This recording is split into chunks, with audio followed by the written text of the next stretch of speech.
Sono accusati di aver organizzato una frode fiscale grazie a false fatturazioni per favorire 3 imprese edili. I finanzieri del Comando Provinciale di Palermo hanno eseguito un'ordinanza agli arresti domiciliari emessa dal GIP di Palermo su richiesta della Procura nei confronti di Salvatore Città, 68 anni, di Bagheria, in provincia di Palermo, amministratore della società Milotta Group, la Fover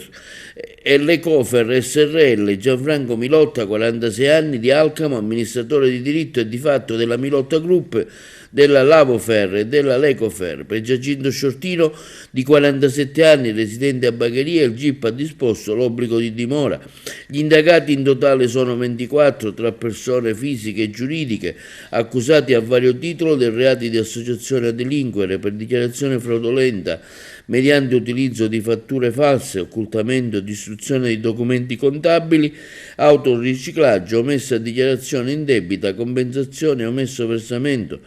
Con lo stesso provvedimento il GIP ha disposto il sequestro preventivo nella forma equivalente di somme e beni per oltre 14 milioni di euro, pari al profitto dei reati tributari contestati dall'autoriciclaggio ai sensi della normativa sulla responsabilità amministrativa degli enti.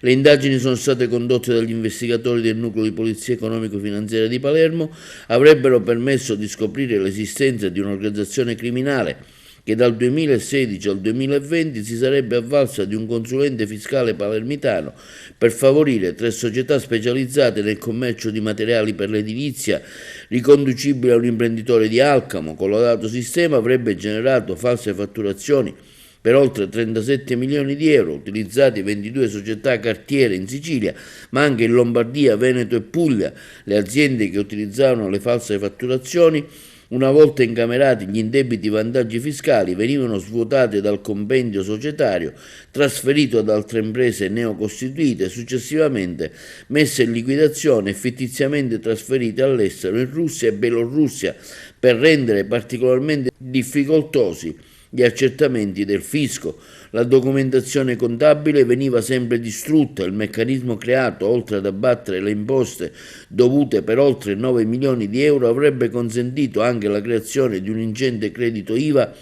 per oltre 2 milioni,3 di euro, oggetto di autoriciclaggio attraverso il trasferimento in altre società riconducibili agli indagati, in buona parte già compensato indebitamente con imposte realmente dovute che in tal modo non sono state versate all'erario.